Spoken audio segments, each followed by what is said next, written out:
There is a severe problem in the Fortnite competitive scene that no one seems to realise. And no, it's not scamming, the hacking problem, or account selling. The issue I'm going to talk to you guys about today is Fortnite esports teams. Today I'll talk to you about the three main parts of this problem. Let's take a deeper dive into the first part of this problem, which is unoriginality. Now, what do I mean by unoriginality? There is just no difference between most Fortnite esports teams. They've all basically got the same positions, which are GFX, VFX, content creator, and competitive player, and of course the academy roster. What I mean is that these are positions that you will see in absolutely every server. There is absolutely no originality. All of these positions are literally named the same thing. No one's putting in enough effort to even change the names of this. The most recent form of originality, which is basically just a spin-off on the academy teams, is the rising rosters. Examples of these are Fear, Summit, and JFT. This is quite literally the most original thing I've seen in quite a while, but it's still a very far step from what we need in the Fortnite competitive esports scene. There is also just too many orgs. The amount of self-promo channels just flooded with people promoting their organisation is absolutely crazy. Here's the logo of an esports team I was recently invited to join. Of course, it's not great, and we need to start taking more care of our esports team and putting a lot more effort into it. Now, of course, there's nothing wrong with this if you just want to call yourself a clan and have some fun with friends. But if you actually want to grow and see a little bit of income from this esports team, you're gonna have to put in a lot more work. Realistically, you're gonna have to contact a graphic designer. Now, I'm not going to tell you which one to contact, but do a bit of research and find one to contact. It's going to help you out a lot and will make your thing seem a lot more professional and entice people so much more to join. Now, let's grab a quick Discord server example of one of these teams. First up, looking at this, there just isn't too much visual appeal. What I mean by this and what it causes the server to be is look quite unpolished, unfinished, and just really a bad job. Now, let's grab an example from my own personal team, Flawless. We see here that Flawless is the exact opposite. They use quite a lot of visual appeal on the different channels. They also have countless different banners that they use under things like requirements and rules and many other things. Because of their nitro level, they even have custom badges for team members and their roles.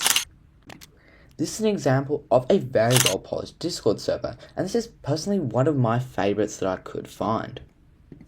Now, for the final section, let's look at a comparison of logos. An example of this is a team called Summit. Summit has an extremely original logo, which brings a lot of depth to their page.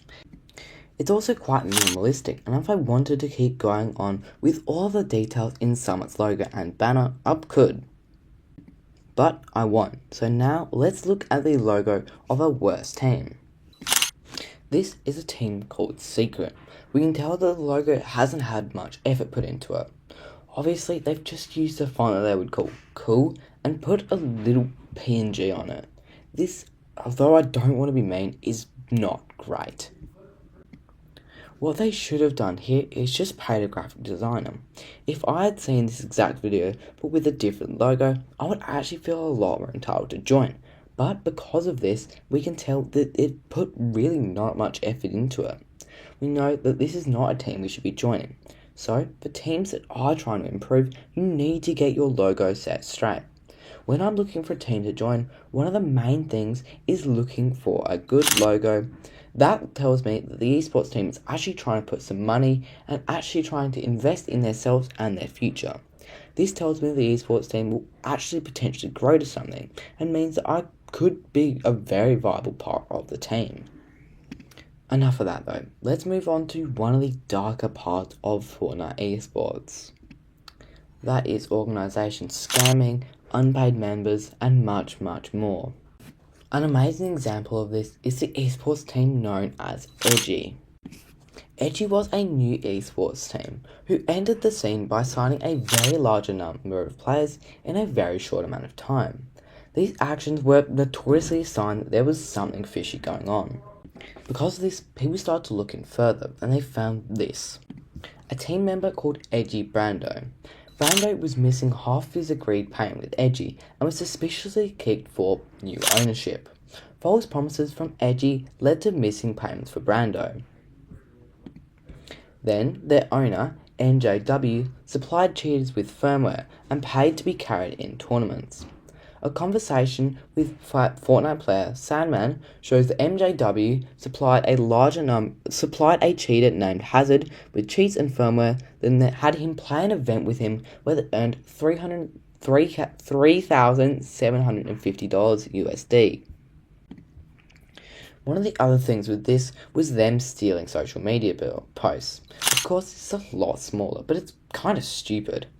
Edgy's X was filled with unoriginal content stolen from other organisations, like Future Talent GG and also Summit, which was an esports team I talked about earlier. In a recent post, Edgy stole artwork from Snowball Time, hid all comments acknowledging this on the post. MJW was one of the owners of Edgy, who is primarily responsible for the signings of all of their players. MJW is 14 years old and is said to get his money from his allowance from his parents. In the United States, it is illegal to contract someone under the age of 14. Most of that was taken from an X post by someone called Pandy. Although I don't really know him, I do know that he's quite reliable and that he's likely not just making this up. There was a lot of accusations about Edgy before Pandy made this tweet, so I fully believe that this is partially true.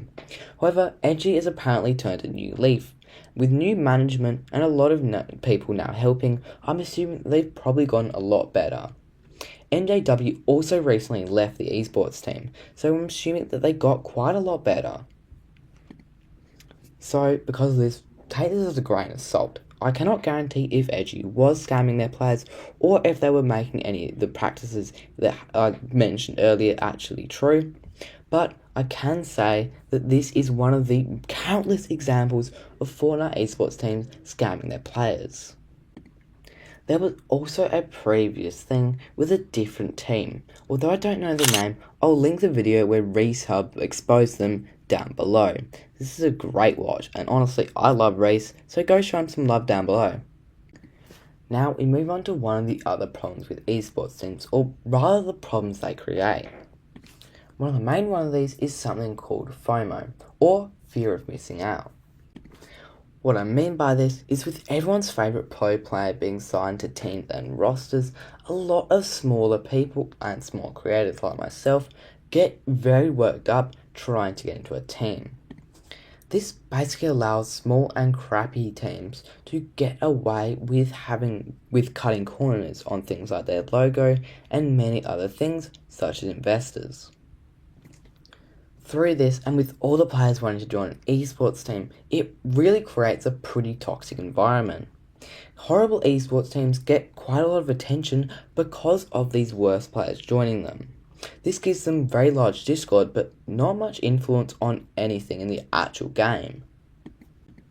You're unlikely to ever see their name on a leaderboard, so there's not really any reason for having them, which I know is kind of harsh, but realistically it's the truth. So, what's the solution to all of this, and what can Epic Games do to help? Well, the underlying factor of all of this is that Epic Games doesn't actually choose these esports teams particularly, or provide them any financial support. In games like Valorant, you can buy the team bundle, which directly supports them. However, in Fortnite, there's no way that Epic Games supports these teams, making it extremely hard to keep them running.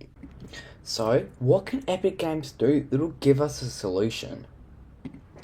One of the solutions to this is Epic Games releasing something like a bundle with maybe a Jonesy skin, or something like what they've done with the F and CS skins, where it's still a normal skin, but in fact they've taken an aspect of Fortnite and added it to it. I'm sure they could do this very easily with many different organisations. Maybe as organisations work their way up the tiers, they could eventually receive a skin. Maybe for each tier of organisation, if Epic Games created a tier listing for organisations, you could unlock some sort of certain cosmetic that you could wear for that organisation. And if you're assigned to that organisation, maybe you could get a more exclusive jersey.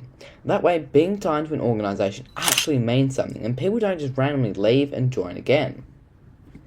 One of the other options, which is probably a lot harder for Epic to do and would cause a lot more money, would need a lot more money from them, would be literally just supporting these teams, or doing something which I really, really like. Maybe Epic Games every, quarter of a year could pick out 30 different pro teams. Maybe this could be for every single region, but through that, those teams would receive a set amount of funding. This would allow them to sign players and maybe even create full squads full of players just in their team. I really like the idea of solo and CS because it really fosters the, relationship with organisations. You see different orgs going at it and different members of the same organisation going at it. Whereas in duos or trios, you can actually see quite a lot of